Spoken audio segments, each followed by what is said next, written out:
नमस्कार दर्शकों, राष्ट्र सेवक यूट्यूब चैनल में आपका सहर्ष स्वागत। कविता और गीत किसे पसंद नहीं है। आज हमारा सौभाग्य है कि हमारे साथ एक उभरते हुए कवि और गीतकार श्री विक्रम एडके सर उपस्थित हैं। नमस्कार सर। नमस्ते। विक्रम एडके सर का जन्म महाराष्ट्र के एक छोटे से शहर मनमाड में हुआ। बचपन से मराठी, हिंदी तथा अंग्रेजी किताबों को पढ़ते पढ़ते उनकी अपनी एक अभिव्यक्ति विकसित हुई, जिसे उन्होंने कविता के माध्यम से साकार रूप देना प्रारंभ किया। कविता लिखते लिखते वे सहज ही गीत लिखने लगे। उनके लिखे गीतों को यूट्यूब जैसे मंच पर सहस्रावधि व्यूज एवं लाइक्स हैं, जो उनको निसंशय एक उभरते तारे के रूप में प्रस्थापित करते हैं। कविता व गीत लेखन के साथ साथ विक्रम सर इतिहास के ज्ञानी वक्ता है तथा पटकथा लेखन भी वे उतनी ही सहजता से करते हैं। उनका पहला काव्य संग्रह समय के मुड़े पन्नों पर प्रकाशन से पूर्व ही पाठकों के प्रेम का भागी बना है। नमस्कार विक्रम सर। आपका राष्ट्र सेवक यूट्यूब चैनल में बहुत बहुत स्वागत। मैं आपको पहला प्रश्न पूछना चाहता हूँ कि आपकी एक कवि और गीतकार के तौर पर शुरुआत कैसे हुई। कविताओं की अगर बात करें तो कविताएं तो मैं कॉलेज के वक्त से ही लिख रहा था, लेकिन लिखने में एक और चीज़ थी, वो ये कि कविता मैं जिसे फ्री स्टाइल कहते हैं या मुक्त छंद कहा जाता है, वैसी मैं कम लिखता था। मैं अधिकतर कविताएं जो लिखता था वो किसी ना किसी मीटर पर आधारित होती थी।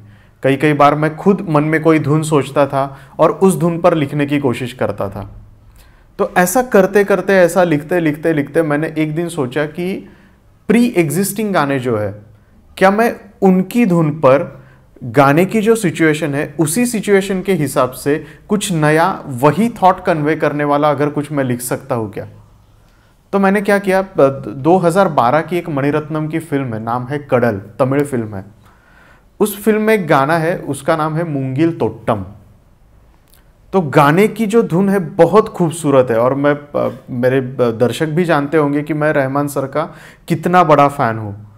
तो मैं उस धुन पर मैंने वही थॉट कन्वे करने वाला कुछ लिखने की कोशिश की, और जैसे ही लिखकर गाना कंप्लीट हुआ या कविता कंप्लीट हुई, मैंने रहमान सर के जो एक फ़ैन ग्रुप था फेसबुक पे, उस फैन ग्रुप में मैंने वो पोस्ट कर दी।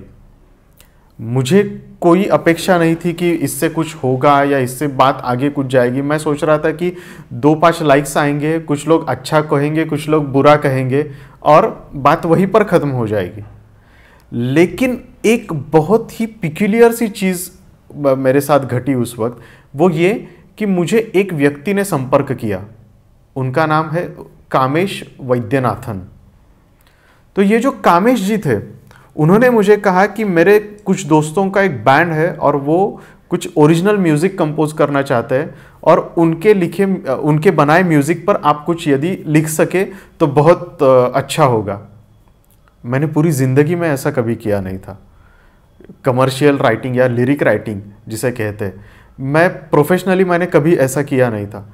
लेकिन मैंने सोचा कि एक नए तरह का आह्वान है, तो मैंने सोचा कि चलिए स्वीकारते। तो कामेश जी ने मेरी मुलाकात कराई, जिनका नाम है आदित्य रामकुमार। तो आदित्य रामकुमार और उनके मित्र थे विशाल रामकृष्णन। तो ये दोनों तमिल मित्र, वो विशाल आदित्य नाम से संगीत बनाते थे। तो उन्होंने मुझे एक धुन दी और मुझे कहा कि इस पर गीत लिखिए। मैंने गीत लिखा। गीत कभी रिलीज ही नहीं हुआ, लेकिन इससे हुआ ये कि विशाल आदित्य के साथ मेरे जो आगे कई कोलैबोरेशंस हुए, उन कोलैबोरेशंस की शुरुआत उससे हुई। अच्छा, इसमें एक और मज़े की बात यह है कि जिसे मैं तो इसे डिवाइन इंटरवेंशन ही कहता हूँ, इसलिए क्योंकि कामेश वैद्यनाथन जो थे, उसके बाद ना मुझे उनकी कभी प्रोफाइल दिखी, ना उनसे मेरा कोई संपर्क हुआ। जैसे हिंदी में कहते हैं ना, हवा हो जाना, वैसे मानो वो गायब ही हो गए। मैंने आदित्य, विशाल से भी कई बार पूछा कि कामेश जी आपके संपर्क में है या नहीं, लेकिन उनके भी वो संपर्क में नहीं है। तो मैं ये सोचता हूँ कि कहीं भगवान के भेजे ही कोई थे कि जिनकी वजह से मेरा गीत लेखन के क्षेत्र में प्रवेश हुआ। तो उनके साथ मैंने वो गीत लिखा जो कभी रिलीज ही नहीं हुआ। लेकिन उससे हुआ ये कि उनके पास उन दिनों चेन्नई का जो रोटरी क्लब था, रोट्रैक्ट क्लब, उनके लिए एक एंथम लिखने का काम आया था। वो चाहते थे कि पैन भारत लेवल पे काम करने के लिए वो गीत न केवल तमिल में हो, यद्यपि वो गीत हिंदी में भी हो। तो उन्होंने मुझे हिंदी में एक स्टैंजा, एक अंतरा लिखने के लिए मुझे कहा था, और उस पर मैंने लिखा भी, और वो गीत प्रकाशित भी हुआ और उसकी बहुत सराहना भी हुई। तो इस तरह से मेरा गीत लेखन के क्षेत्र में प्रवेश हुआ। मैं अगला सवाल पूछना चाहता हूँ कि एक कविता लिखना और एक गीत लिखना, ये दोनों में क्या अंतर है? बहुत बहुत खूबसूरत सवाल है आपका। मैं थोड़ा उर्दू के हिसाब से उत्तर देना चाहता हूँ कि कविता यानी नज़्म और गीत यानी नगमा, तो उनमें अंतर है बस ज और ग का। यानी नज़्म को अगर आप गा सको, ग से आप गा सको तो नज़्म का नगमा बन जाता है, और नगमे को यदि आप ज से ज़बानी बोल सको तो उसकी नज़्म बन जाती है। हिंदी में यदि बात की जाए तो जो कविता गाई जा सकती है वो गीत है, और जो गीत पढ़ा जा सकता है वो कविता है। यानी कविता और गीत में अंतर है तो बस मीटर का। कविता आप मुक्त छंद में भी लिख सकते हैं, लेकिन गीत के लिए आपको कोई ना कोई मीटर ही फॉलो करना पड़ता है जिससे उसे धुन पे पिरोया जा सके। सर, आप विक्रम एडके, मतलब मेरे ख्याल से महाराष्ट्रियन, मराठी, आपकी मदर टंग मराठी होगी, इतनी खूबसूरत हिंदी आप कैसे बोल देते हैं? इतनी सहजता से हिंदी आप कैसे जानते हैं? सबसे पहले तो मैं ये कहना चाहूँगा कि हिंदी मैं खूबसूरती से नहीं बोलता। वो इसलिए क्योंकि हिंदी मेरी प्रथम भाषा नहीं है। मैं हिंदी से बहुत प्रेम करता हूँ, उसमें कोई दो राय नहीं। और हिंदी ही क्या, मैं तो हर किसी भारतीय भाषा से प्रेम ही करता हूँ। मैं हमेशा कहते रहता हूँ कि मराठी मेरी माँ है, और हिंदी, तमिल और अन्य जो भाषा है वो मेरी मौसिया है, और संस्कृत हमारी नानी है या दादी है, ऐसा हम कह सकते हैं। तो हिंदी मेरे लिए एक तरह से एक्वायर्ड टेस्ट है। मैं हिंदी जैसे जैसे पढ़ता गया मुझे हिंदी बहुत अच्छी लगने लगी, और पता नहीं क्यों मेरी मातृभाषा मराठी होते हुए भी मेरी जो कविताएं हैं वो निसर्गतः वो बहुत ही फ्लुएंटली हिंदी में ही अच्छी तरह से अभिव्यक्त होती है। तो जैसे मैंने गीत लिखना शुरू किया, मुझे हिंदी के कमीशन्ड वर्क मुझे ज़्यादा आने शुरू हुए, तो उसके साथ साथ मैं हिंदी ज़्यादा लिखता गया और हिंदी की मेरी एक अलग से अभिव्यक्ति विकसित होनी शुरू हुई। सर, आप अगला सवाल मैं आपके समय के मुड़े पन्नों पर ये किताब के बारे में, किताब में लिखे हुए कविता के बारे में पूछना चाहता हूँ। कर्तव्य के पद पर, यह आपके कविता में आपने जीवन में आने वाले संघर्ष की बात की है, इसे हमें थोड़ा विस्तार से समझाइए। उसके ऊपर आने से पहले यदि मैं कविता एक बार पढ़ लूँ तो हमारे दर्शकों के लिए ज़्यादा अच्छा होगा। उत्कर्ष मिलेगा अपकर्ष भी, उत्कर्ष मिलेगा अपकर्ष भी, कर्तव्य के पथ पर वेदनाएं मिलेंगी हर्ष भी। कंकर छेदेंगे पग तुम्हारे, कंकर छेदेंगे पग तुम्हारे, जिह्वाएं हृदय भेदेंगी। पंख उछलेगा चरित्र पर, धैर्य की अंगुली छूटेगी। किंतु रे धीर तुम चलते रहना, तुम चलते रहना अविचल, जब तक कि गंतव्य ना मिले, चाहे मार्ग में यश मिले, चाहे मिले संघर्ष भी। तुम चलते रहना निरलस, तुम चलते रहना निरलस, पथ में शत शत मोड़ आएंगे। आप तुम्हारे साथ तुम्हारा क्षण में छोड़ जाएंगे। न ढलेगी कोई रात्रि, न ढलेगी कोई रात्रि, जब होगी नयनों से वृष्टि नहीं। संभव है कि तुम्हें लगे भगवान की तुम पर दृष्टि नहीं। तब सोच समझकर करना दोनों, क्रोध भी मर्ष भी।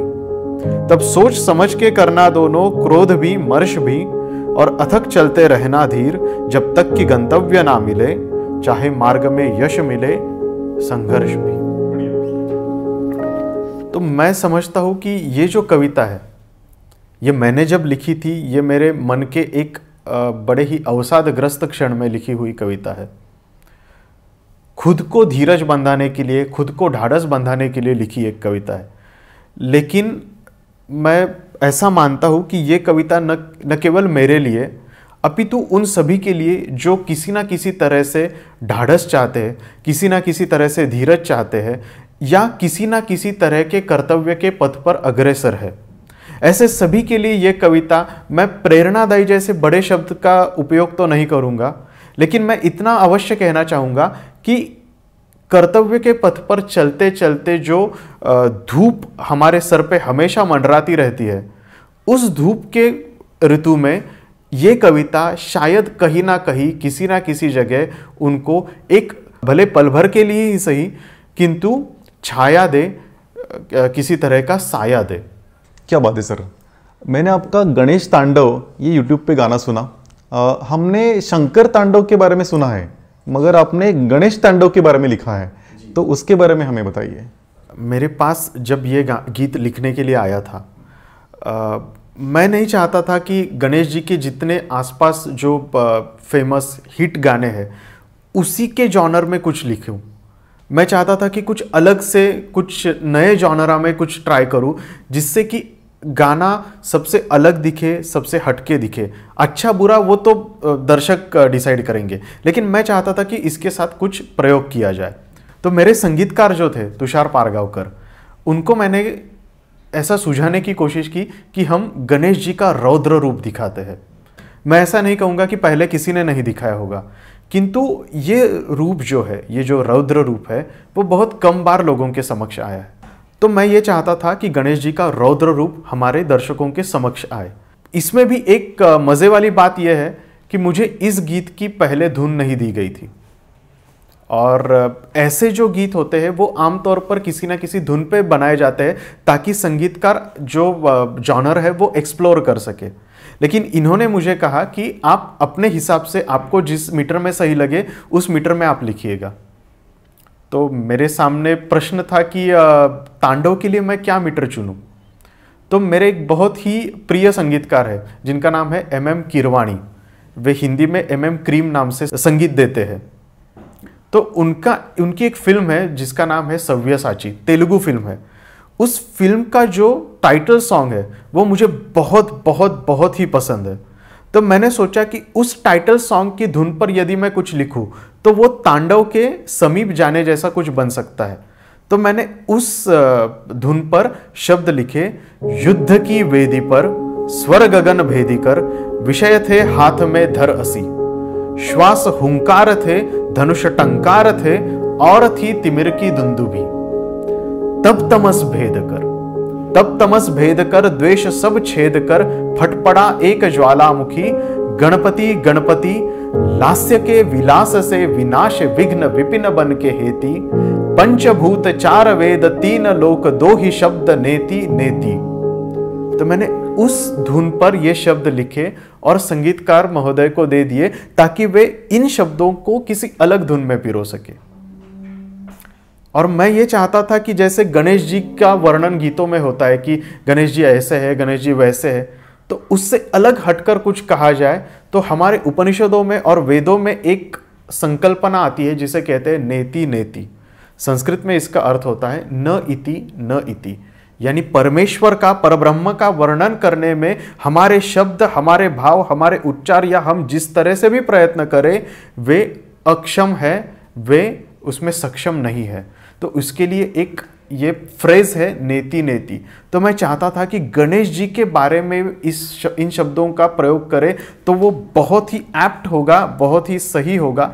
इसलिए मैंने वहाँ लिखा पंचभूत चार वेद तीन लोक दो ही शब्द, यानी पंचभूत हो, चार वेद हो, तीन लोक हो, वे केवल दो ही शब्द कह सकते हैं, नेति नेति, यानी हम गणेश जी का वर्णन करने में सक्षम नहीं है। ग्रेट सर, हम फिर से आपके कविता के किताब पे आएंगे। सर, आपकी एक कविता है मौन के महाद्वीप। ये बहुत तरल और मन को भाने वाली कविता है। तो ये विरह रस पे आधारित जो कविता है इसके बारे में हमें बताइए। अच्छा, इसमें एक बात ऐसी है कि ये केवल विरह रस की कविता नहीं है। अच्छा। मैं बचपन से साइंस फिक्शन का बहुत फैन रहा हूँ और मैंने कुछ सालों पहले तक, मैं अभी भी पढ़ता रहता हूँ, मैं खगोल विज्ञान के बारे में बहुत पढ़ता रहता हूँ। तो मुझे वो बहुत कहीं ना कहीं किसी ना किसी तरह से उसके रेफरेंसेस देना बहुत पसंद है। मैं आपको कविता पढ़ के सुनाता हूँ और बताता हूँ कि मैंने कैसे उसमें कॉस्मोलॉजी का रेफरेंस देने की कोशिश की है। निशा थी, चंद्रमा था, झील के तीर पर तुम थी मैं था। निशा थी चंद्रमा था, झील के तीर पर तुम थी मैं था, किंतु दोनों के मध्य तब भी थे मौन के द्वीप। मान लीजिए कोई प्रेमी प्रेमिका साथ में बैठे, लेकिन किसी हिचकिचाहट की वजह से हो, या यूं कहे कि उनके बीच किन्हीं कारणोंवश दूरी आई हो, उनके बीच प्रेम न होकर मौन है। किंतु दोनों के मध्य तब भी थे मौन के द्वीप, कुछ निश्वासों की दूरी पर और कुछ शब्दों के समीप।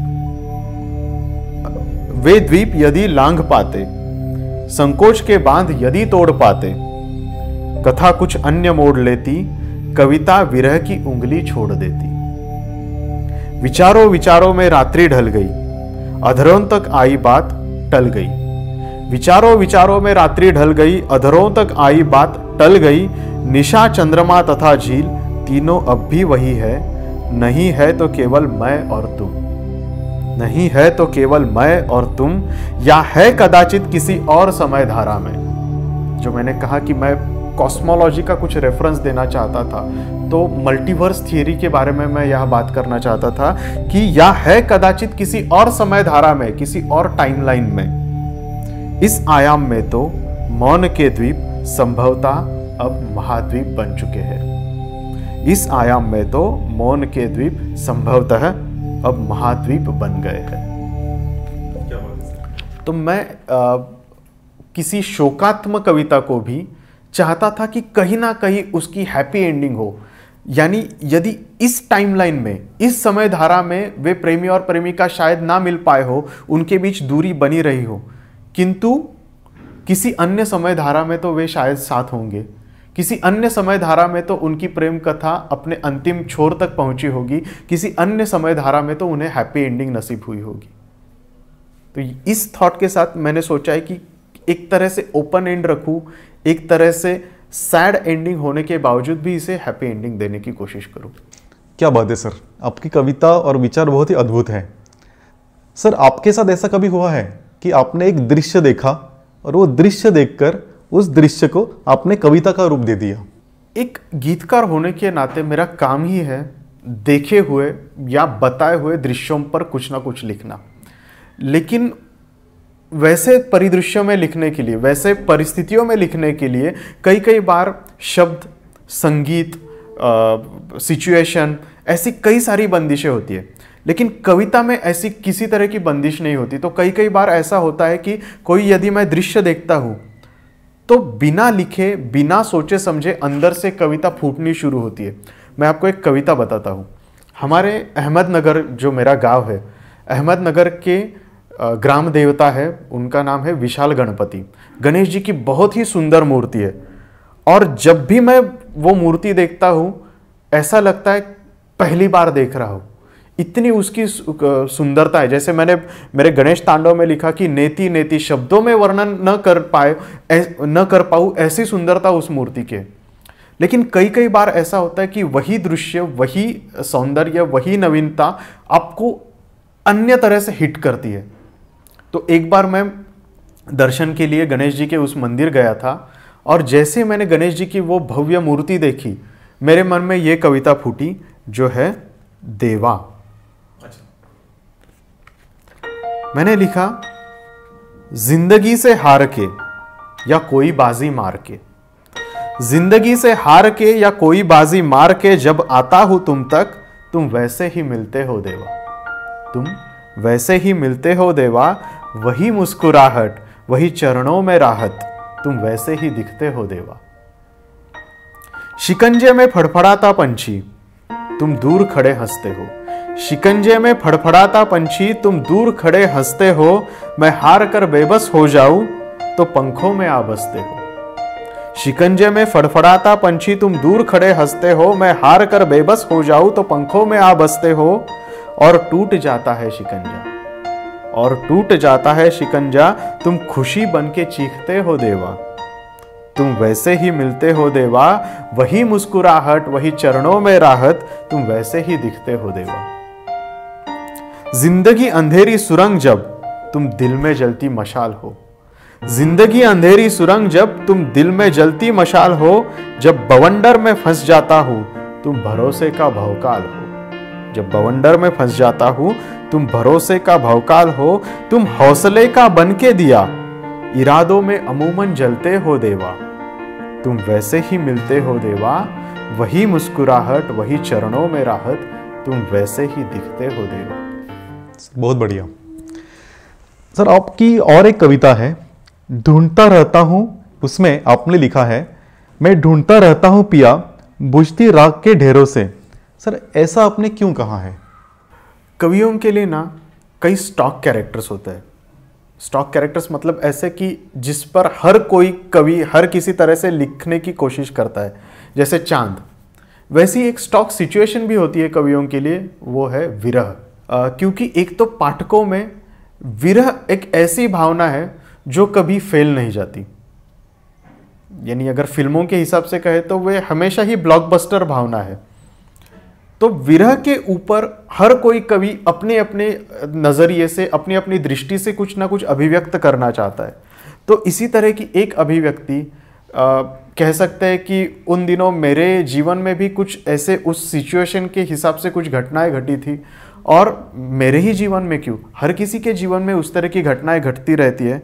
तो उसको मैंने शब्दों का रूप देने की कोशिश की है। रातें ऊब जाती है अंधेरों से, रातें ऊब जाती है अंधेरों से, दिन जल जाते हैं सवेरों से। मैं ढूंढता रहता हूँ तुझको पिया बुझती राख के ढेरों से। अब ये राख किसकी है, ये बुझना क्या है? कहते हैं आदमी जो होता है, इंसान जो होता है, वो उष्ण होता है, हमारा एक टेम्परेचर मेंटेन रहता है। कवि ऐसा मानते हैं कि वो टेम्परेचर होता है दिल की रोशनी की वजह से। लेकिन यदि किसी व्यक्ति के जीवन में विरह आ जाए, किसी व्यक्ति के जीवन में दुख आ जाए, तो वो दिल किसी दिए सा फड़फड़ाता हुआ, किसी दिए सा जलता हुआ वही दिल बुझने लगता है। मैं कैसे ढूंढता रहता हूं? तो मैं ढूंढता रहता हूं तुझको पिया बुझती राख के ढेरों से।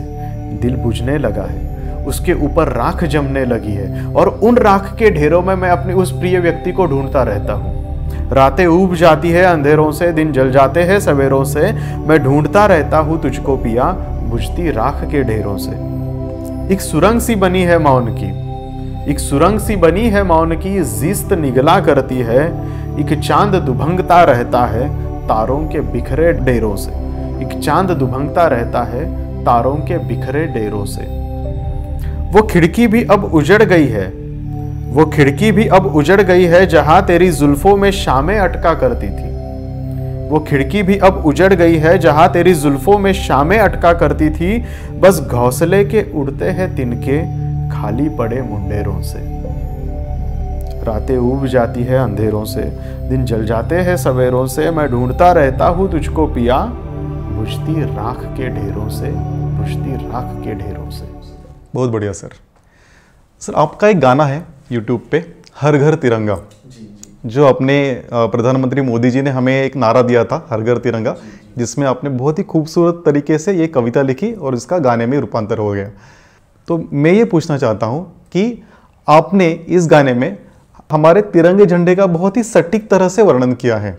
वो गाना मैं आपके मुंह से सुनना चाहता हूँ। गीत बताने से पहले मैं उसके पीछे की एक बहुत रोचक कथा है वो आपको बताना चाहूँगा। एक एनजीओ है, मैं उनका नाम नहीं लूँगा इस मंच पर, किंतु एक एनजीओ है, उनकी ओर से मुझे ये प्रोजेक्ट आया था कि हर घर तिरंगा के ऊपर हम एक गीत बना रहे हैं, उस कैंपेन के ऊपर। आप यदि वो गीत लिख सके तो हमें बहुत आनंद होगा। तो सब कुछ तय हुआ, मैंने गीत लिखना शुरू किया, गीत लिखा गया, उसे संगीतबद्ध भी किया गया। लेकिन अचानक से उस एनजीओ की ओर से मुझे संदेश आया कि जो उनके फाइनेंसर्स थे वो बैकआउट कर गए। तो गीत तो बनना पॉसिबल था, लेकिन वो गीत यदि शूट ना हो, उसका चित्रण ना हो, तो उस गीत के कोई मायने नहीं रह जाते। तो ये मुझे उन्होंने बहुत ही ऐन वक्त पर कहा कि गीत हमें कैंसिल करना पड़ रहा है। तो मैंने सोचा कि इतना सुंदर गीत बना है, मैं मेरे लिखे शब्दों के बारे में ही नहीं कह रहा, सार्थक कल्याणी जो है उन्होंने बहुत ही खूबसूरत उसे सुरों में पिरोया था। तो गीत इतना सुंदर बना है, तो मैं चाहता था कि ये गीत कहीं ना किसी प्लेटफॉर्म पर रिलीज हो। तो मैंने एक और एनजीओ से बात की, मैंने एक म्यूजिक लेबल से बात की, लेकिन उस वक्त तक 1 अगस्त वगैरह शुरू हो चुका था। तो 10-15 दिनों में गाना बनना, एडिट करना, रिलीज करना किसी के लिए भी उतना संभव नहीं हो पाया। तो हर किसी की ओर से नकारने के बाद फिर मैंने और सार्थक ने सोचा कि हम ही खुद इस पर कुछ बनाते हैं, वीडियो ना सही कुछ एनिमेशंस बताते हैं। तो मैं आपको इस मंच पर अवश्य बताना चाहूँगा कि जो आप वीडियो देख रहे हैं गीत का, वो सार्थक ने एक रात भर जागकर वो एनिमेशन, वो वीडियोस कंपाइल करके वो बनाया है। तो कोई मतलब मैं तो मान लीजिए कि मैं एक सामान्य दर्शक हूँ, मैं तो नहीं कह सकता कि वो कोई बुरा काम हुआ है। वो बहुत ही खूबसूरत और प्रोफेशनल जैसा दिखने वाला काम सार्थक ने बस एक ही रात में अचीव किया है। और दूसरी बात ये कि मैं तिरंगे के बारे में जिससे हम सभी प्रेम करते हैं, जिसका हम सभी को गर्व है, उस तिरंगे के बारे में, तिरंगा कैसे अच्छा है, तिरंगा ऐसे अच्छा है, तिरंगा वैसे अच्छा है, ऐसे कुछ सतही या ऊपरी बातें करने के अलावा मैं तिरंगे के बारे में ऐसे कुछ बात करना चाहता था जिससे कि हमारी राष्ट्रीय एकात्मता के बारे में भी कुछ ना कुछ उभर कर आए। तो तिरंगा अच्छा है ये तो मैं बताना ही चाहता था, लेकिन तिरंगा अच्छा होना किस तरह से है। तो मैंने सोचा कि मान लीजिए कि कोई लोग है, कोई बच्चा है छोटा, बच्ची है छोटी, कोई नागरिक है, वो एक साथ आ रहे हैं और तिरंगा बना रहे हैं। तो उसके लिए मैंने ऐसे अभिव्यक्त करना चाहा कि हो धागा तुम्हारा, सुई हो मेरी, बारीकी से बुनेंगे नक्काशी गहरी। हम तागा तागा 3 रंगों में बट जाएंगे, हम तागा तागा 3 रंगों में बट जाएंगे, फिर भी एक होकर हम गर्व से बतलाएंगे, जय जय जय तिरंगा हो हर घर तिरंगा। तो ये तिरंगा कैसे बनेगा? तुम एक यष्टि लाना, यष्टि मतलब लाठी, तुम एक यष्टि लाना, मैं अंबर ले आऊंगा। अंबर यानी आकाश, लेकिन अंबर का दूसरा अर्थ होता है कपड़ा। मैं आकाश भी लाऊंगा, मैं कपड़ा भी लाऊंगा। तुम एक यष्टि लाना, मैं अंबर ले आऊंगा। तुम देना थोड़ा केसरिया, मैं हरा रंग रंगवाऊंगा। तुम देना थोड़ा केसरिया, मैं हरा रंग रंगवाऊंगा। बीच में हम तुम मिलके श्वेत रंग लगवाएंगे, बीच में हम तुम मिलके श्वेत रंग लगवाएंगे, बीच में हम तुम मिलके श्वेत रंग लगवाएंगे। अशोक चक्र की आरियों से नीले धागे खिलते जाएंगे। अश्रु रक्त और स्वेद से सींचा जब ये तिरंगा लहराएंगे, भूमि और गगन ही क्या 7 स्वर्ग भी गाएंगे। भूमि और गगन ही क्या 7 स्वर्ग भी गाएंगे। जय जय तिरंगा हो हर घर तिरंगा। तिलक राष्ट्र के भाल पे, वीरों की तलवार पे, शेरों की ललकार पे, जय जय जय तिरंगा। वैज्ञानिकों की खोज में, विचारकों की सोच में, हर तेज में, हर ओज में, जय जय जय तिरंगा। कृषकों के खुरपी हल में, युवकों के उज्जवल कल में, समय के प्रत्येक पल में, जय जय जय तिरंगा। श्रमिकों के औजारों में, खिड़की दर दीवारों में, गांव कूचे गलियारों में, जय जय तिरंगा हो हर घर तिरंगा। कलाकारों की अभिव्यक्ति में, प्रेमियों की आसक्ति में और भक्तों की भक्ति में, जय जय जय तिरंगा। खलाओं में, हवाओं में, गूंजे 10 दिशाओं में, हो जन जन की भुजाओं में, जय जय जय तिरंगा। कहानियों में, गानों में, छोटी बड़ी दुकानों में, घरों में, मकानों में, जय जय जय तिरंगा हो हर घर तिरंगा। मैंने एक तरह से यह प्रयास किया है कि तिरंगे को जीवन के हर एक पहलू से साथ जोड़ने की कोशिश की है।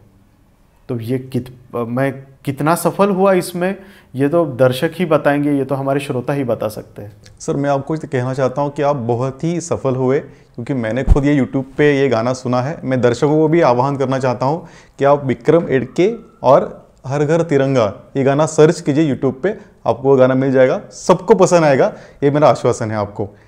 सर अगला सवाल मैं आपसे पूछना चाहता हूँ कि कभी कभी गीतकार को ऐसा होता है कि बहुत ही कम वक्त मिलता है किसी गीत की रचना के लिए, आपके साथ ऐसा कभी हुआ है? गीतों का जन्म जो होता है वो प्रसव वेदना की तरह ही होता है। सही बात। कई बार डिलीवरी झट से हो जाती है, कई कई बार वक्त लगता है। तो जैसे मेरा पहला गाना था रोटरैक्ट चेंज एंथम, उसमें मैंने एक ही अंतरा लिखा है। मैं सोच रहा था कि क्या लिखूँ, कैसे लिखूँ। उन्होंने मुझे ट्यून दी थी और उस वक्त मुझे धुन पे लिखने का उतना अभ्यास नहीं था, तो मैं सोच रहा था कैसे लिखूँ, क्या लिखूँ, तो कुछ सूझ भी नहीं रहा था। मैं कहीं पे जा रहा था बाइक से और पता नहीं कहाँ से अचानक से शब्द मेरे पास आने लगे, अचानक से शब्द मेरे मन में उभरने लगे और उनका फ्लो इतना ज़बरदस्त था, उनका प्रवाह इतना भयंकर था कि मैंने बाइक साइड में लगा दी, मैंने जेब से मोबाइल निकाला और लिखना शुरू किया और वैसे वो गाना बना। मतलब हर गाना अपनी अपनी जन्म की कहानी अपने साथ लेकर आता है। कई कई बार ऐसा होता है कि महीनों लग जाते हैं लेकिन कुछ लिख नहीं पाता। जैसे मेरा एक गीत है बोध नाम का, वो एक शॉर्ट फिल्म के लिए लिखा है। एक शॉर्ट फिल्म की सीरीज मैंने की थी अंतरकथा नाम से, उसके एक एपिसोड के लिए वो लिखा है। तो वो एपिसोड बन के तैयार था, मेरे पास बहुत महीनों से उसकी स्क्रिप्ट भी पूरी तरह से आई हुई थी, लेकिन मुझे कुछ सूझ ही नहीं रहा था। मैं महीनों तक सोचता रह गया लेकिन कुछ भी नहीं सूझा। मैंने आखिरकार सार्थक को कहा कि सार्थक इस बार तुम कुछ कंपोज कर दो, मैं उसके ऊपर लिखने की कोशिश करता हूँ।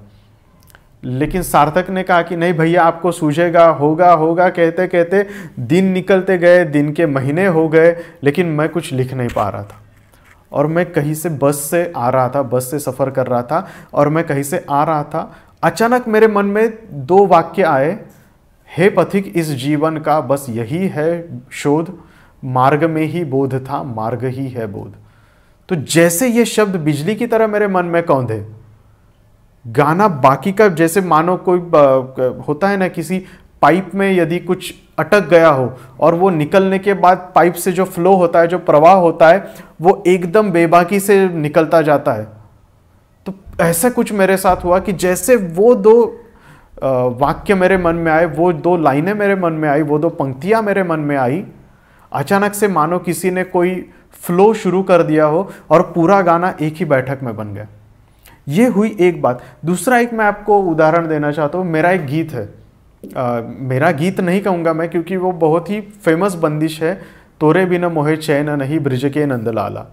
तो इस बंदिश का कुछ संगीतकार मित्र रिक्रिएशन करना चाहते थे, लेकिन बनाते हुए उनका जो शुरुआत का जो पीस था वो बहुत बड़ा था और वो उस पीस को एडिट भी नहीं करना चाहते थे। तो वो चाहते थे कि विस्परिंग की तरह या रिसाइटल की तरह उस पर कुछ शब्द आए। तो सार्थक ने उन्हें बताया कि मेरे एक भैया हैं और वो झट से लिख सकते हैं। तो मुझे उन्होंने फ़ोन किया, भैया एक आधे घंटे में हमें रिकॉर्ड करना है, आप जल्दी से हमें 4 लाइनें लिख के दो। तो ये मेरे लिए कठिन तो था ही, लेकिन मैंने इसे चैलेंज की तरह देखा और उनसे बात करते करते पता नहीं कहाँ से, मैं ये नहीं कहूँगा कि मैंने लिखा, मैं ये कहूँगा कि मुझसे लिखवाया गया। किसी परब्रह्म ने, किसी जो परमात्मा हम जिसे कह सकते, हमसे बड़ी जो कोई शक्ति है, उसने मुझसे लिखवाया और अचानक से शब्द फूटने लगे। कभी जो नीर नीर बन पीर पीर बरसे, लौट आ रहे हैं कुछ बिछुड़े ख्वाब फिर से।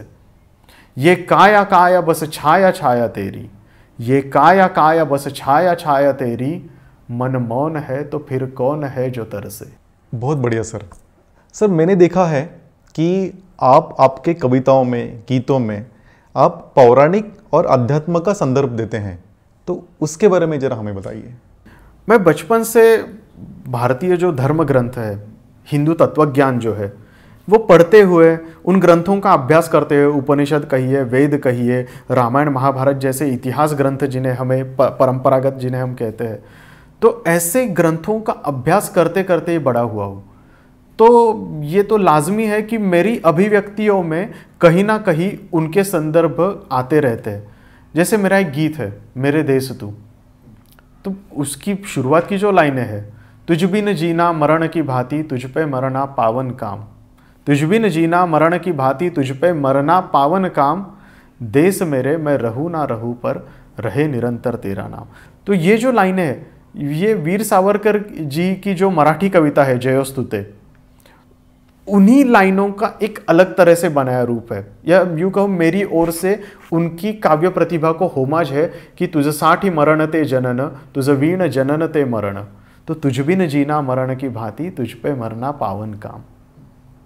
या उसी गीत में मैंने अंततः कुछ लाइनें लिखी है कि तू ही जननी जन्मभूमि, स्वर्ग से भी बढ़ के स्वदेश तू। तो ये तो रामायण की ओर से लिया गया संदर्भ है कि जननी जन्मभूमिश्च स्वर्गादपि गरीयसी। उसी संदर्भ का एक अलग तरह का रूप ये गीत है। या जो मैंने रोट्रैक चेंज एंथम लिखा था, तो उसमें मैंने लिखा है कि हम तो है नचिकेता की तरह, हम तो है नचिकेता की तरह, हर प्रेयस को आग लगाते और श्रेयस की राह पे चल के देते फूल लेते हैं कांटे। तो नचिकेता, श्रेयस, प्रेयस, ये क्या है? ये कठोपनिषद से आए हुए संदर्भ है। ये कठोपनिषद में जो कथा आती है कि नचिकेता जो था वो यमराज के पास गया और उसे मृत्यु का रहस्य मांगने की, उसने मृत्यु का रहस्य मांगना चाहा। तो यमराज ने कहा कि मृत्यु का रहस्य तो मैं तुम्हें नहीं दे सकता, उसके बदले तुम चाहे जो मांग लो, तुम धन मांग लो, संपत्ति मांग लो, ऐशो आराम मांग लो, जो चाहे वो मांग लो, बस ये छोड़ के।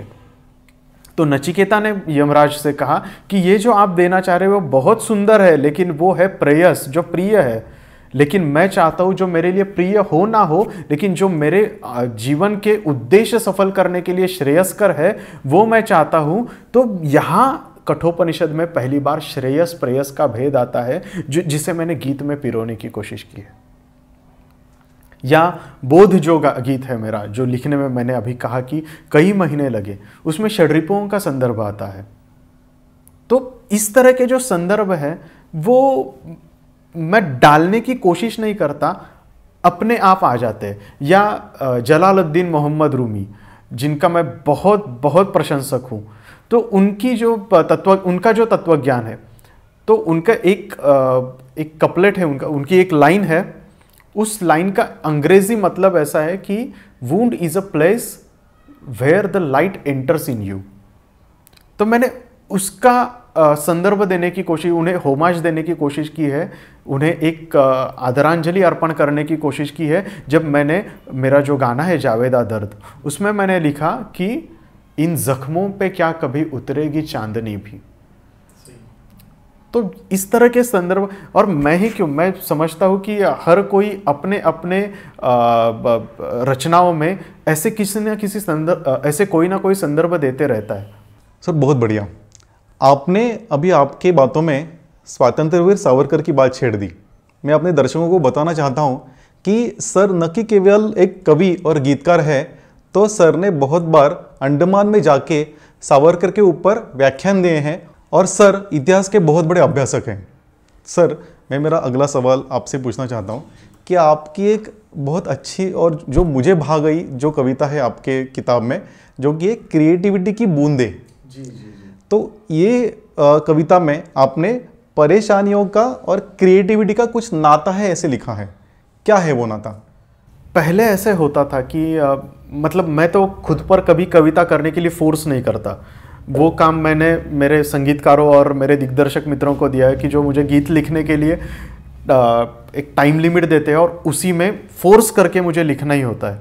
लेकिन जब कविता आती है, मैं चाहता हूँ कि कविता का जन्म सीजेरियन तरीके से ना हो, नॉर्मल डिलीवरी ही हो। तो लेकिन ऐसे होता गया, मैंने खुद ऑब्जर्व किया अपने बारे में कि पहले मैं कविता अनेक विषयों पर लिखता था और कविता लिखने की जो फ्रीक्वेंसी थी वो बहुत ही अधिक थी कि मैं मान लीजिए कि मैं 8-10 दिनों में एक कविता लिख देता था या मुझे सूझती थी।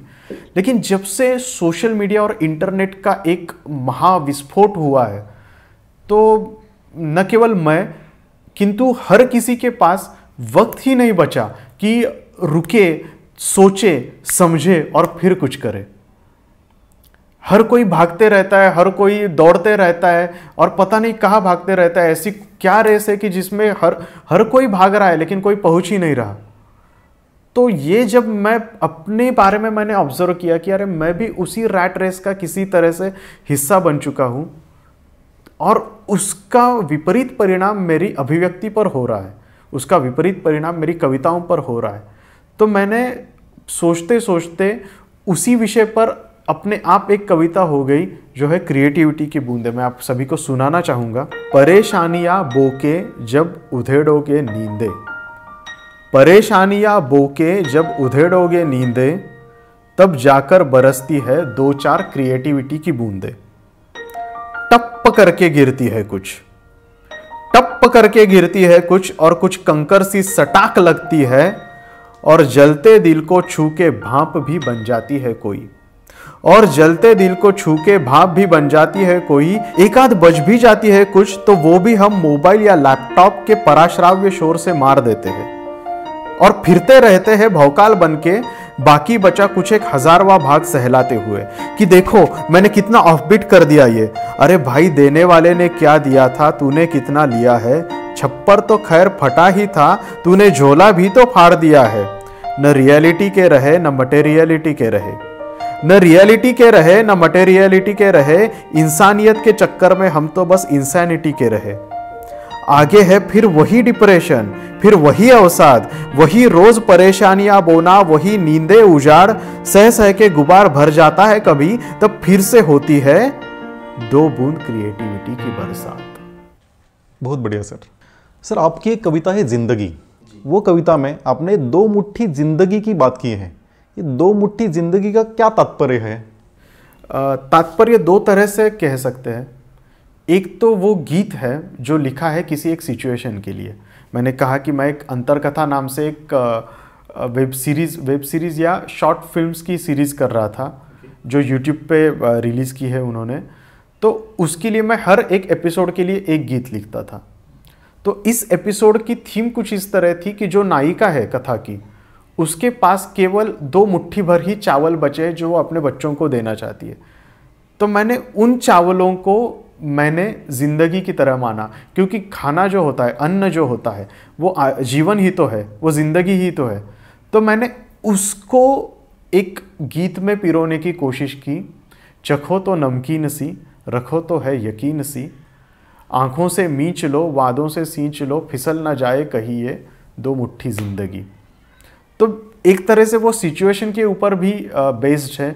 और दूसरा ये कि हमारे पास जो आयु बची है वो कोई नहीं कह सकता कितनी बची है। किसी की आयु मान लीजिए 50 साल भी शेष हो, या किसी की आयु पता नहीं 1-2 मिनट में ही समाप्त हो जाए। तो हमारे पास जो जीवन है वो क्या है, जितना हम मुट्ठी भर सके, मुट्ठी में भर सके, दोनों मुट्ठियों में जितना भींच सके, उतना ही शायद हमारे पास जीवन शेष है।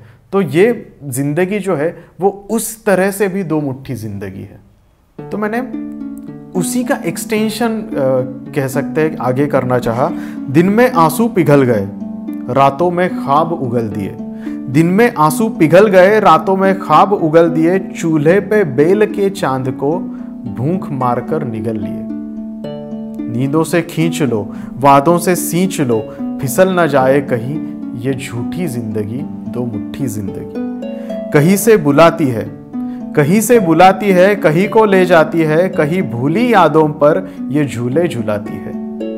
रोते रोते हंसने दो, पोरों से रिसने दो, बस ठहर ना पाए कहीं ये रूठी जिंदगी दो मुट्ठी जिंदगी। चखो तो नमकीन सी, रखो तो है यकीन सी, आंखों में मींच लो, हाथों से भींच लो, फिसल न जाए कहीं ये दो मुट्ठी जिंदगी। क्या बात है सर। सर, आपने अभी सिचुएशन की बात की, तो मैं पूछना चाहता हूं कि कभी कभी ऐसा होता होगा कि डायरेक्टर आपको किसी एल्बम नहीं तो किसी फिल्म की सिचुएशन देता होगा और आपको उस पर कविता या गीत लिखना चाहता होगा। वो चाहता होगा कि उस सिचुएशन पे आप गीत लिखें। ऐसा कभी आपके साथ हुआ है? कभी क्या, हमेशा ही ऐसा हुआ है। क्योंकि जो जिसे हम कमर्शियल मीडिया कहते हैं, कमर्शियल विजुअल मीडिया, उसके लिए जब गीत लिखे जाते हैं, मान लीजिए कोई शॉर्ट फिल्म हो, कोई एपिसोड हो या कोई फिल्म हो, तो हमेशा ही सिचुएशन के हिसाब से ही गीत बनाए जाते हैं। लेकिन एल्बम के लिए गीत लिखना और ऐसी किसी मीडियम के लिए गीत लिखना, इनमें एक बहुत ही महत्वपूर्ण अंतर है। वो ये कि एल्बम के लिए हम कहीं ना कहीं अपनी अभिव्यक्ति कर सकते हैं, लेकिन फिल्मों के लिए, एपिसोड्स के लिए, शॉर्ट फिल्म्स के लिए जब हम लिखते हैं, तब अपनी अभिव्यक्ति थोड़ी 2 कदम पीछे चली जाती है और ध्यान रखना होता है कि पात्र क्या है, पात्रों की भाषा क्या है, पात्रों की सोच विचार क्या है, सिचुएशन क्या है, फिल्म की जो स्क्रिप्ट है या एपिसोड की जो स्क्रिप्ट है उस स्क्रिप्ट की भाषा क्या है, ये सभी ध्यान में रखकर उसी के हिसाब से कुछ ना कुछ लिखना पड़ता है। सर, आपकी एक कविता है मेरे राम कहाँ। ये कविता में आपने रामायण का सहारा लेके आज के परिस्थिति के ऊपर भाष्य किया है, उसके बारे में हमें बताइए। देखिए, कला क्या होती है? कला होती है कलाकार की आसपास की परिस्थिति पर दी गई रिएक्शन। वो चाहे आध्यात्मिक हो सकती है या पॉलिटिकल भी हो सकती है या फिर सामाजिक भी हो सकती है। हर कोई जो किसी ना किसी व्यवसाय से जुड़ा होता है वो अपनी तरह से चीज़ों पर रिएक्ट करता है। कवि कैसे रिएक्ट करे? कवि रिएक्ट करता है अपनी कविताओं से। जैसे गुलजार साहब की एक बहुत ही फेमस त्रिवेणी है, मुझे शब्द तो ठीक से याद नहीं, लेकिन कुछ इस तरह है कि मैं सिगरेट पीता तो नहीं लेकिन फिर भी माचिस रखता हूँ, बहुत कुछ है जो मैं जला देना चाहता हूँ। ये उनकी आसपास के जो परिस्थितियाँ हैं, आसपास की जो परिस्थिति है उसके ऊपर एक तरह से मान लीजिए कि एक तरह से उनका व्यक्त हुआ आक्रोश है। तो वैसे ही आक्रोश हर किसी कवि का अलग अलग तरह से होता है। जैसे मैंने आपको पहले कहा कि मैं निसर्गतः ही पौराणिक संदर्भ देने में रुचि रखता हूँ। तो जब मैं किसी परिस्थिति के बारे में बात करना चाहता हूँ, करता हूँ, तब एकदम से या फिर या कह सकते हैं कि फ्लो में वही संदर्भ आते हैं। तो मैंने सोचा कि प्रभु श्री राम जी के बारे में कुछ ऐसा कहा जाए कि जो आज के काल को भी उसी तरह से लागू हो। तो मैंने लिखा, आहत क्रौंच की किलकारी, निषाद का आखेट है जारी। ये इस तरह का संदर्भ है कि दुनिया में जो पहली कविता लिखी गई थी वो लिखी थी ऋषि वाल्मीकि ने, माँ निषाद प्रतिष्ठाम तमगम शाश्वती समा वगैरह। जो उन्होंने श्लोक लिखा वो दुनिया की पहली कविता है। तो मैं अपनी कविता का पहला चरण भी उसी के संदर्भ में कहना चाहता था कि आहत क्रौंच की किलकारी, निषाद का आखेट है जारी, पायस दान पाने को तरसे कौशल्या के प्रिय काम कहा, राम कहा मेरे राम कहा। कैकेयी हर घर सन्निध है। आप देखते हैं फिल्मों में ही क्यों या मालिकाओं में ही क्यों, हर घर की यही कहानी है कि कैकेयी हर घर सन्निध है, दशरथ फिर भी वचनबद्ध है, लक्ष्मण के प्यारे परंतु ऋषियों के आराम कहा, राम कहा मेरे राम कहा। दंडकारण्य आज भी हतबल, दैत्य राज करते हैं प्रतिपल। दंडकारण्य आज भी हतबल, दैत्य राज करते हैं प्रतिबल। शीला बन के पंथ निहारे, अहल्या के उपशाम कहा, राम कहा मेरे राम कहा। वाली सुग्रीव भेद चला है, आज भाई भाई से झगड़ा कर रहा है। वाली सुग्रीव भेद चला है, सच्चा था वही जला है। संजीवनी लाने को निकले, हनुमत के श्री राम कहा, राम कहा मेरे राम कहा। रावण काल वर्तमान भयंकर, रावण काल वर्तमान भयंकर, घुटता विभीषण यद्यपि धुरंधर। अशोक वन में व्याकुल सीता, पुकारती निज धाम कहा, राम कहा मेरे राम कहा। लव कुश तो बिछड़े ही रह गए, लव कुश तो बिछड़े ही रह गए, अवधवासी अनृत में बह गए। धरती फटने पर भी लेकिन हमको तो विश्राम कहा, राम कहा मेरे राम कहा। क्या बात है सर। सर, मेरे राम कहा ये जैसी एक कविता है जी, इससे बहुत ही हटकर अलग जॉनर की आपकी एक कविता है मेरा चांद। जी जी जी। तो वो इस मेरा चांद कविता में आपने किस चांद की बात की है? अभी थोड़ी देर पहले मैंने आपसे कहा था ना कि स्टॉक कैरेक्टर्स होते हैं कुछ फिल्मों में, नाटकों में, वैसे कवियों के लिए एक स्टॉक कैरेक्टर है चांद। जो बातें वो घुमा फिरा कर कहना चाहते हैं, जो बातें वे अप्रत्यक्ष रूप से कहना चाहते हैं, वो बातें चांद की मान लीजिए चांद के रूपक से वे कहते हैं। तो चांद एक तरह से मन का प्रतीक है, चांद एक तरह से खुद का प्रतीक है, चांद एक तरह से सचमुच वाले चंद्रमा का भी प्रतीक है। और उस प्रतीक को संबोधित करके मैं क्या कहना चाहता हूँ आपको बताता हूँ। अपनी आग से ना सही औरों की लौ से जलता है, अपनी आग से ना सही औरों की लौ से जलता है। गम नहीं करता वो फिर भी अंधियारे को कुचलता है। अपनी जितनी शक्ति है उसकी, उस चांद की जितनी शक्ति है, जितना सामर्थ्य है, वो अंधेरे को जलाने का काम करता है। छोटा है कायदे से और बंधा है दायरे से, छोटा है कायदे से और बंधा है दायरे से, बादलों का काजल जब रात भरे वो बिंदी बनता है वायदे से। जिद्दी है, जुनूनी है, जिद्दी है, जुनूनी है, उसकी ये घूमती दुनिया खूनी है। कटता है रोज वो, कटकर एक दिन मिट भी तो जाता है। जो चांद की जो कलाएं हम कहते हैं, कटता है रोज वो, कटकर एक दिन मिट भी तो जाता है, लेकिन दूसरे दिन जाने कहां से उगने बढ़ने का हौसला वो लाता है। आए कैसा भी वक्त, आए कैसा भी वक्त, वो तपता नहीं उजलता है। आए कैसा भी वक्त, वो तपता नहीं उजलता है। सूरज की रोशनी मुबारक हो दिन को, मेरा चांद तो बस रात ही में खिलता है। मेरा चांद तो बस रात ही में खिलता है। क्या बात है सर। सर, एक कविता का जिक्र अगर मैं ना करूं तो ये इंटरव्यू अधूरा हो जाएगा।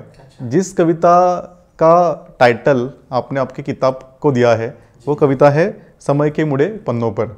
वो कविता के बारे में हमें बताइए। मेरे मन में एक कथा थी, एक अव्यक्त अबोध प्रेम कथा, जिसमें प्रेमी और प्रेमिका एक दूसरे से प्रेम करते हैं ये बताने के लिए भी एक दूसरे से बात नहीं करते। वे बस एक दूसरे को देखते रहते हैं। मतलब जो आज के ज़माने में जो फास्ट फूड प्रेम होता है, उससे अलग हटकर किसी और काल की यह कहानी है कि वे एक दूसरे को केवल देखते ही रहते हैं और आंखों आंखों में अपने प्रेम के बारे में बताते हैं। और ऐसे आंखों आंखों में किया हुआ प्रेम अक्सर ऐसे होता है कि ये जो आंखों आंखों में किया हुआ प्रेम है वो आंखों आंखों तक ही सिमट कर रह जाता है। उसकी कहीं और शादी हो जाती है, ये किसी और तरह किसी और जगह चला जाता है। तो ये मैं जिस ज़माने में बड़ा हुआ, 90s का दौर जिसे कहते हैं, उस वक्त न मोबाइल थे, न व्हाट्सएप था, ना किसी को फॉलो करना आसान था, न किसी को अनफ्रेंड करना आसान था। तो सोशल मीडिया न होते हुए हमारे ज़माने में, मैं माफ़ कीजिए मैं बहुत बूढ़ा साउंड नहीं करना चाहता, लेकिन उस ज़माने में जो प्रेम था वो इसी तरह से अव्यक्त था, इसी तरह से अबोध था। आज भी मेरे ऐसे कई मित्र हैं जो उस काल के अपने अबोध प्रेम के बारे में बात करते हुए घंटों नहीं थकते। तो ये उस सिचुएशन को, उस परिस्थिति को मेरी ओर से कविता में पिरोने की कोशिश, यानी ये कविता है। भोर मल रही थी आंखें उस वक्त और रात बस सोने ही वाली थी। भोर मल रही थी आंखें उस वक्त और रात बस सोने ही वाली थी। परसों की तरह उसकी खिड़की कल और आज भी खाली थी।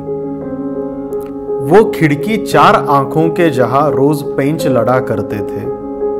उड़ते अरबी घोड़े जहां पर पैनी नजरों से अड़ा करते थे। वो पानी डालती थी तुलसी को तो प्यास मुसाफिर को लग जाती।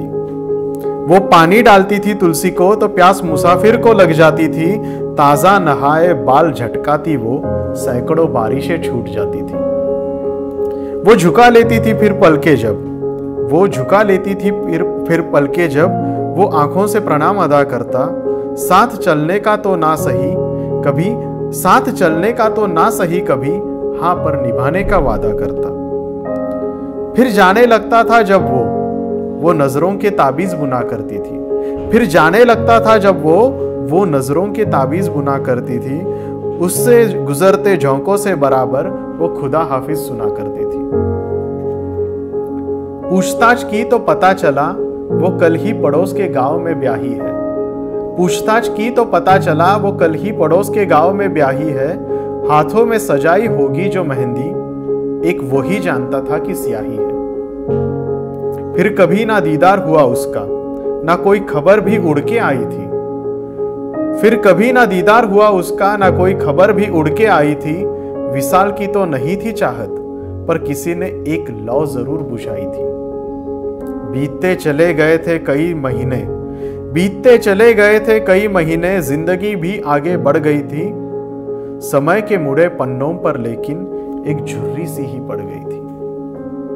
कल फिर वहां से गुजरना हुआ उसका, कल फिर उसने वहां नजर डाली थी। भोर मल रही थी आंखें उस वक्त और रात बस सोने ही वाली थी। बहुत बढ़िया सर। सर, मैं आपको पूछना चाहता हूं कि आजकल का गीत और संगीत और पुराने ज़माने का गीत और संगीत, इस पे आपकी क्या राय है? हमेशा इस प्रश्न का ऐसे उत्तर दिया जाता है कि आज के ज़माने के जो गीत होते हैं, संगीत होते हैं, उनमें वो वाली बात नहीं रही, और पुराने ज़माने के जो गीत होते थे वे बहुत ही जीवन से भरे पूरे रसभरित होते थे। तो मैं ऐसा नहीं मानता एक तरह से।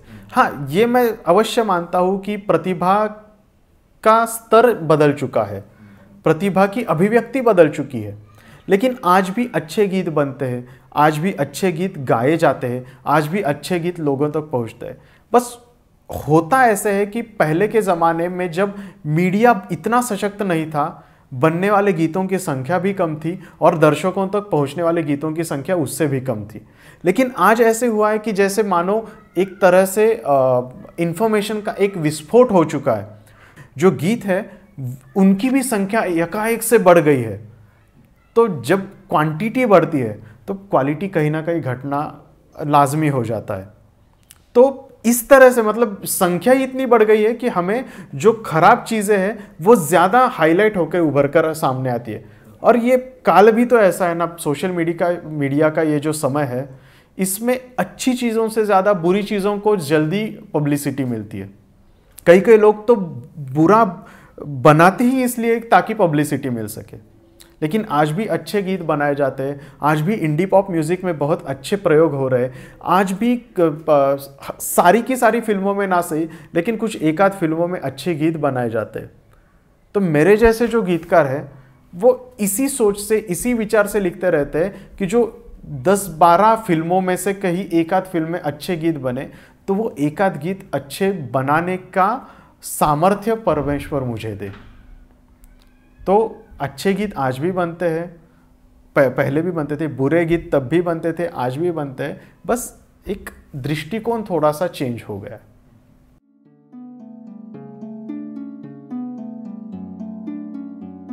नमस्कार, मैं हूं शताद्रु कबीर। राष्ट्र सेवक के सभी दर्शकों को मेरा नमस्कार। विक्रम एडके एक बहुत बढ़िया लिरिसिस्ट मैं बहुत दिन बाद मैंने देखा। बहुत दिन बाद कैसे बोलेंगे, बहुत युगों बाद आज हम लोग के जनरेशन में मैंने देखा। इतना डिवाइन पावर इनके लिरिक्स में, इनके दम में। तो क्या है कि लास्ट ईयर की बात है, गणपति के समय हम लोग एक संग काम किए थे, गणपति तांडव, तुषार पालगांवकर का कंपोजिशन, लिरिक्स लिखे थे विक्रम एडके। सबसे बड़ी बात ये गाना जब मेरे पास आया था, मेरे को अभी भी याद है, when I read the lyrics, युद्ध की वेदी पर स्वर्ग गगन छेदी पर विषय थे हाथ में धर असी, श्वास हुंकार थे धनुष टंकार थे, और थी तिमिर की दुंदुभी तप तमस भेद कर, द्वेष सब छेद कर, फट पड़ा एक ज्वालामुखी, गणपति गणपति। युद्ध की वेदी पर स्वर्ग गगन छेदी पर विषय थे हाथ में धर असी, श्वास हुंकार थे धनुष टंकार थे, और थी तिमिर की दुंदुभी तब तमस भेद कर, द्वेष सब छेद कर, फट पड़ा एक ज्वालामुखी, गणपति गणपति। तो ये था लिरिक्स। तो विक्रम दादा का लिरिक्स लिखने का जो पावर उनका, तो मैं बहुत ही भक्त हो गया उनके। तो मैं बहुत शुभकामनाएं रखूंगा कि और अच्छे अच्छे लिरिक्स वो लिखे, और एज अ लिरिसिस्ट उनके जीवन बहुत बहुत शुभ हो। नमस्कार। Hey guys, my name is Aditya and I'm a music composer and singer from Chennai, and I'm here to talk about an incredible talent, Mr. Vikram Edke. Vikram and I have been working together for 10 years now. We started off working on a motivational track. We went on to do a bunch of songs themed on love, peace, life, spirituality, a bunch of devotional tracks, and I can't keep count, and a countless number of unreleased tracks as well. I can't wait for the world to witness the magic that you have created, Vikram. One thing about Vikram is that he spends a lot of time on reading. He spends a lot of time listening to music from different languages. He understands the nuances and intricacies across different languages. And since I do not follow Hindi, he's quite patient with my pronunciations, the way I understand the language and comprehend different kinds of lyrics that he comes up with. So I've been very strict with Vikram with the fact that I'm very strict on the kind of sounding in the words that I require, and sometimes I in fact tell him that I need lyrics starting with, say, boond boond, and he surprises me every time I request for a particular standard of lyrics, and he still hasn't stopped surprising me. So my favorite lines from Vikram, here it goes. बूंद बूंद मलके बने रे गगरिया, गागर से ही सागर रे, करुणा भाव का तू पहन ले चोला, कर्म के सूफी धागे रे.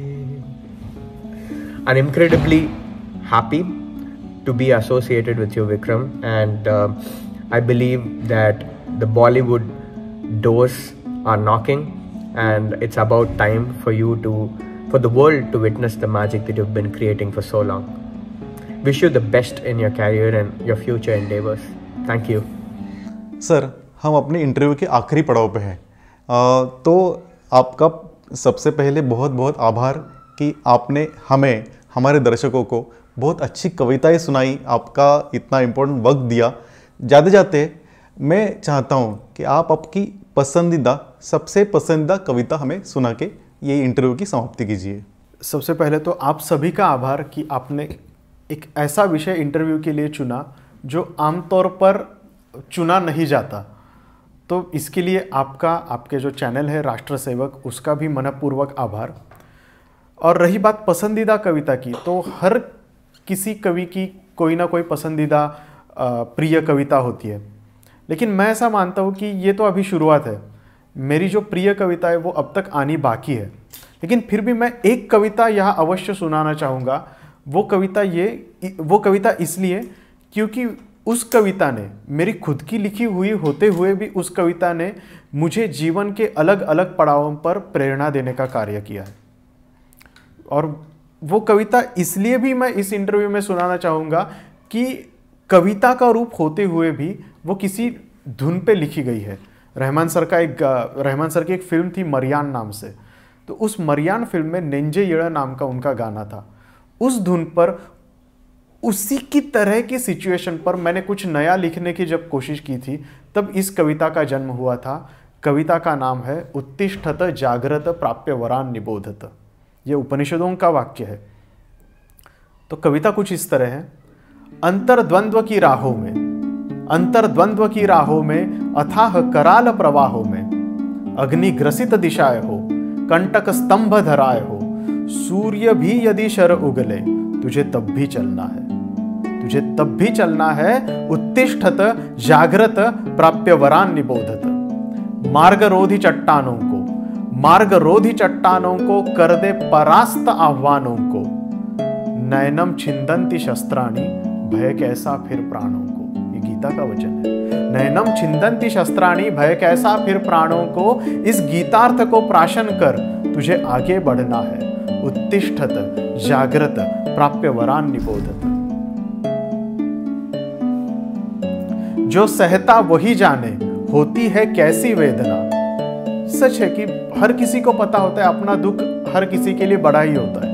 जो सहता वही जाने, होती है कैसी वेदना, पर यारा जीवन तो अस्तों से उभरी चेतना. तू वंशज दधीची का है वज्र अस्थियों में, बस लड़ जा तू फल का क्यों सोचे. उत्तिष्ठत जागृत प्राप्य वरान निबोधत. अंतर्द्वंद्व की राहों में अथाह कराल प्रवाहों में, वेला भी यदि दिखाई न पड़े, वेला मतलब किनारा, वेला भी यदि दिखाई न पड़े, तुझे तब भी चलना है. उत्तिष्ठत जागृत प्राप्य वरान निबोधत. बहुत बढ़िया सर, धन्यवाद. आप सभी का आभार। दर्शकों, यह थे विक्रम एडके सर। आपको ये इंटरव्यू कैसा लगा ये कमेंट में ज़रूर सुनाइए। आपके कमेंट का हमें इंतज़ार रहेगा।